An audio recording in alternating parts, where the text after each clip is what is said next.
Et en direct avec nous, notre invité exceptionnel ce soir, l'ancien président du Conseil italien Matteo Renzi. Bonsoir Matteo Renzi.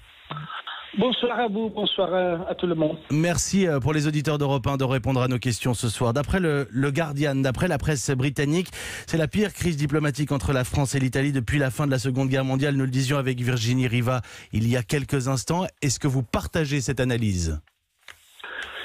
J'éprouve l'honte comme citoyen italien et aussi comme citoyen européen parce que l'approche du gouvernement italien, c'est une erreur incroyable et je crois qu'aujourd'hui la décision de la République française c'est absolument correct aussi, c'est extraordinaire. La première fois après la fin de la guerre mondiale, si vous y pensez, celui-ci c'est le temps de l'amitié entre l'Italie et la France. Nous avons besoin l'un des autres, nous avons la nécessité d'être ensemble devant la grande crise mondiale. Et nous avons beaucoup de choses ensemble. Je pense que celui-ci, c'est l'un de Leonardo da Vinci. Nous avons la nécessité de donner un message culturel. Bon, devant ce défi, nous avons un gouvernement italien qui a beaucoup de problèmes pour la crise économique, qui est causée par la stupidité des populistes gouvernements. Je suis désolé à utiliser cette expression parce qu'on s'agit de mon gouvernement, mais c'est stupide. Votre gouvernement est stupide ? J'ai dit que l'approche, c'est absolument stupide. Oui, c'est stupide cette approche et c'est stupide l'approche qui va faire la guerre diplomatique entre l'Italie et la France lorsque nous avons la nécessité de faire une Europe ensemble. Matteo Renzi, il est normal à vos yeux que la France tape du poing sur la table ? Je crois que le problème, c'est clair. S'il y a les Gilets jaunes qui va donner un message de guerre civile, parce que la part des Gilets jaunes qui a été rencontrée par Di Maio et Di Battista, les leaders du mouvement 5 étoiles, c'est la part la plus dure.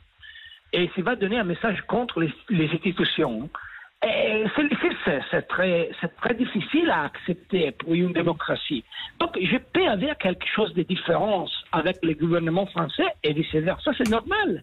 J'avais beaucoup de discussions avec Hollande lorsque j'étais le président du Conseil des ministres.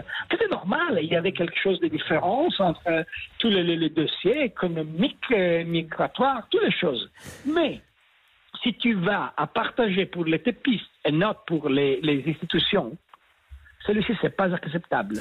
Matteo... Donc, je crois que dans les vice-premiers, les députés, les ministres du Travail, qui est Di Maio, ne peut pas faire ce qu'il a fait hier. Et surtout, ce n'est pas possible de continuer à attaquer Macron, parce que Macron, c'est l'alibi qui ont les populistes en Italie pour justifier les incroyables résultats négatifs de l'économie. Ils ont beaucoup de problèmes et ils vont attaquer Macron.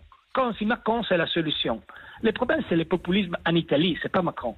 Matteo Renzi, je rappelle que vous êtes l'ancien président du Conseil italien et que vous êtes en direct avec nous ce soir sur Europe 1. Dans ce bras de fer entre Paris et Rome, je voudrais vous poser une question simple. En parlant de lèpre nationaliste, la France n'a-t-elle pas donné le premier coup ?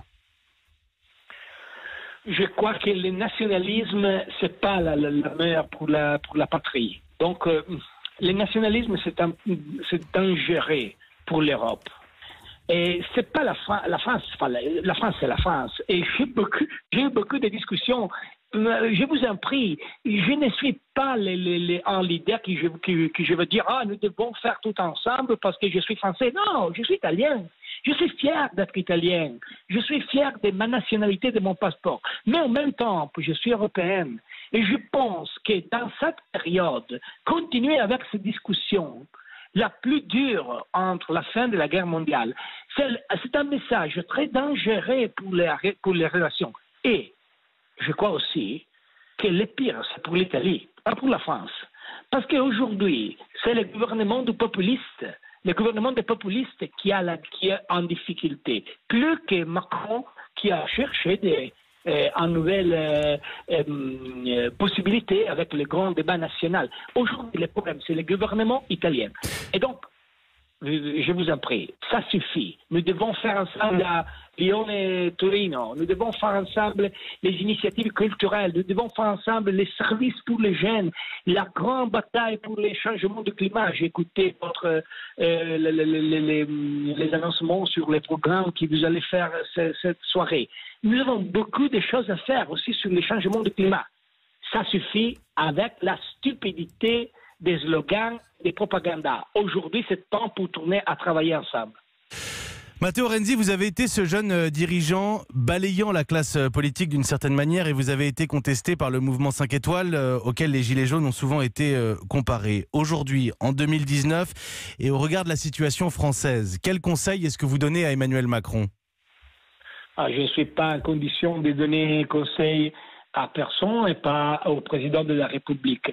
Je parle très, très franchement que Emmanuel Macron sera le leader le plus important après les élections européennes. Parce que je connais les difficultés, les polémiques en France sur les Gilets jaunes. Mais si vous regardez l'Europe de 2014 et l'Europe de 2019, l'Europe des élections européennes de 2014 et l'Europe d'aujourd'hui, vous pouvez voir une vérité.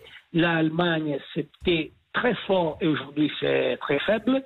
Là, le Royaume-Uni, c'était très fort et aujourd'hui c'est avec toutes les difficultés dans la Brexit.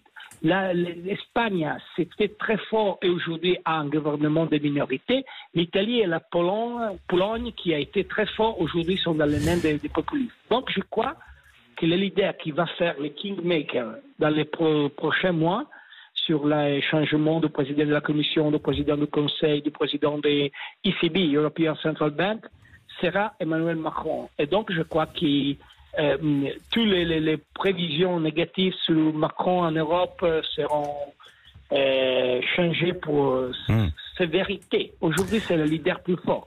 Et je connais les difficultés qu'il y a aujourd'hui en France pour les Gilets jaunes, pas seulement pour les Gilets jaunes. Justement, Matteo Renzi, ça sera ma dernière question ce soir. Vous êtes tombé après un référendum, après une consultation du peuple italien. Est-ce qu'Emmanuel Macron doit consulter les Français comme vous l'avez fait ? S'il y a une chose dans laquelle je ne peux pas donner conseil, c'est le référendum.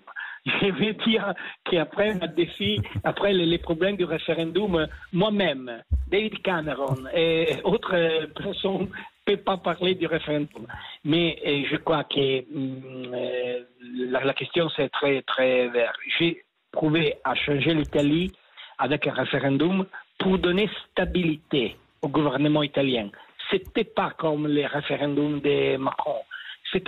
Mon référendum, c'était un référendum constitutionnel pour chercher de donner 5 ans de gouvernement au pays. Exactement ce qu'il est la situation en France.